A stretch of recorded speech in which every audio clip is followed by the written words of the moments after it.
I would probably say I was always a writer. I'm one of those lucky people who figured out early what they were good at.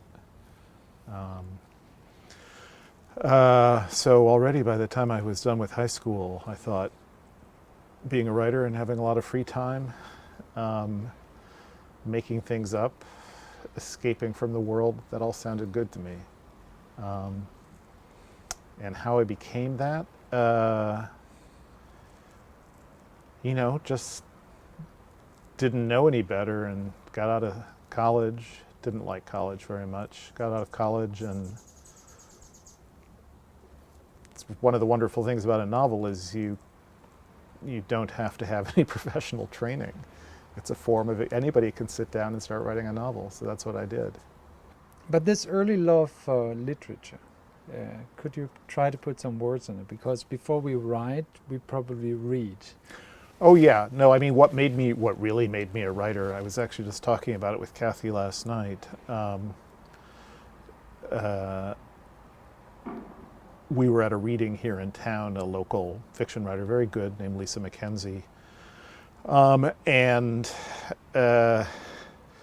she was talking about writing being an escape from the world. Sort of, you almost dissociate when you are writing and when you're reading. And she said, not that and her son and husband were there, she said, not that I'm trying to get away from anything now, but there were earlier times in my life when it really was good to dissociate. And we came home from that reading and I was talking about how that had been me in 7th, 8th, and 9th grade. I think a lot of people have trouble with junior high school, and I had a lot of trouble with junior high school.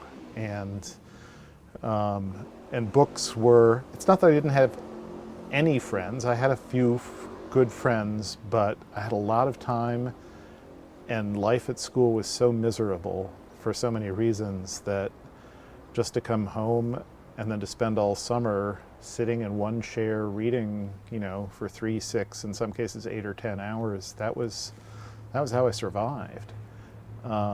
And you pick up that habit as a young person and it stays with you. You become, in a sense, you have two communities. You have a community of real people, and then you have a community that you form as a reader with these writers who are not present, who you will never meet, many of whom are dead, but they're nonetheless, they feel like a kind of social life, really. And I did not have much of a social life back then.